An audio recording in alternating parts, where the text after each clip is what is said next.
భద్రాద్రి కొత్తగూడెం జిల్లా అశ్వారావుపేట మండలంలోని పెద్దవాగు ప్రాజెక్టుకు వరద ప్రవాహం భారీగా కొనసాగుతోంది. సామర్థ్యానికి మించి ఇన్ఫ్లో నమోదవుతోంది. ఎగువ నుంచి 65,000 క్యూసెక్కుల వరద నీరు వస్తుండటంతో కట్ట తెగిపోయింది. లోతట్టు ప్రాంతాల్లోకి వరద పోటెత్తింది. దీంతో గుమ్మడవల్లి, వడ్డే రంగాపురం గ్రామాల ప్రజలను అధికారులు నందిపాడుకు తరలించారు. ఆంధ్రలోని వేలేరుపాడు మండలం కమ్మరిగూడెం, మేడేపల్లి గ్రామస్తులను సురక్షిత ప్రాంతాలకు తరలించారు.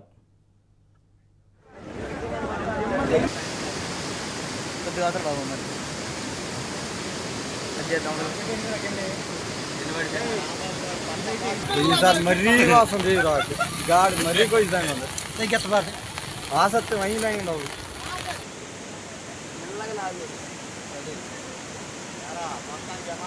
गुड़ू बैठ रहा फोन के लिए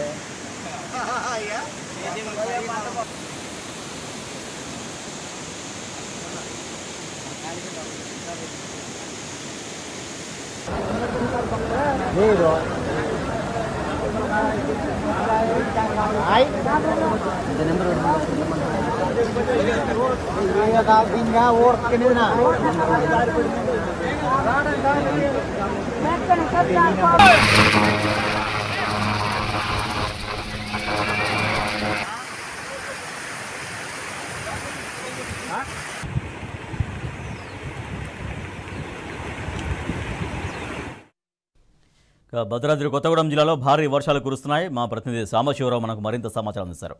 సాంబశివరావు, భద్రాద్రి కొత్తగూడెం జిల్లాలో పెద్దవాగు ప్రాజెక్టుకు ఎట్లా కొనసాగుతుంది వరద? అక్కడ ప్రజలను ఎట్లా అలర్ట్ చేస్తున్నారు? రాజేష్, పెద్దవాగు ప్రాజెక్ట్ అశ్వారావుపేట మండలం గుమ్మడివల్లి దగ్గర ఉన్నటువంటి పెద్దవాగు ప్రాజెక్టుకు పూర్తిగా గండిపడింది. మొత్తం ప్రాజెక్ట్ ఖాళీ అయిపోయిన ఎక్స్క్లూజివ్ దృశ్యాలను మనం ఇప్పుడు టీనీస్ చూపిస్తుంది. గత 2-3 రోజులుగా కురుస్తున్నటువంటి వర్షాలకు రాత్రి 65 నుంచి 70,000 క్యూసెక్ల వరద, సామర్థ్యానికి మించి వచ్చినటువంటి వరద మొత్తం ప్రాజెక్ట్ కొట్టుకుపోయింది. కేవలం గేట్లను కొద్ది మేర కట్ట మాత్రమే కనిపిస్తుంది. మిగిలిందంతా కూడా ప్రాజెక్ట్ కొట్టుకుపోయింది. ప్రాజెక్ట్ లో చుక్క నీరు లేకుండా బయటకు వెళ్ళిపోయినటువంటి పరిస్థితి కనిపిస్తుంది. రాత్రంతా కూడా టెన్షన్ వాతావరణం నెలకొంది. అశ్వారావుపేట మండలానికి సంబంధించినటువంటి గ్రామాలలో రాత్రి అధికారులు దాదాపు 15కు పైగా గ్రామాలలో హై అలర్ట్ ప్రకటించారు.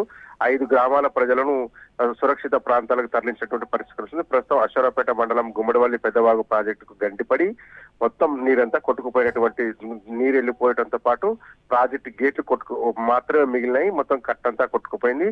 దాదాపు ఈ ప్రాజెక్టు కింద 15,000 ఎకరాల ఆయకట్టుకి నీరు అందుతుంది. అయితే ప్రతి ఏటా కూడా 40,000కు హైయెస్ట్ ఫ్లడ్ వచ్చేటువంటి అవకాశం ఉంటుంది. బాగా వరద వచ్చినప్పుడు కూడా 30-40,000 మాత్రమే హైయెస్ట్ ఫ్లడ్ వస్తుంది. ఈసారి ఆ సామర్థ్యానికి మించి ఫ్లడ్ రావడంతో మొత్తం ప్రాజెక్టే కొట్టుకుపోయేటువంటి పరిస్థితి కనిపిస్తుంది. 81 ప్రాంతంలో ఈ ప్రాజెక్ట్ నిర్మించారు. 1981 ప్రాంతంలో ప్రాజెక్ట్ నిర్మించారు. ప్రస్తుతం అయితే గుమ్మడివల్లి ప్రాజెక్టుకు సంబంధించినటువంటి గుమ్మడివల్లి దగ్గర ఉన్నటువంటి పెద్దవాగు ప్రాజెక్టు పూర్తిగా ఖాళీ అయిపోయిందని చెప్పుకోవచ్చు.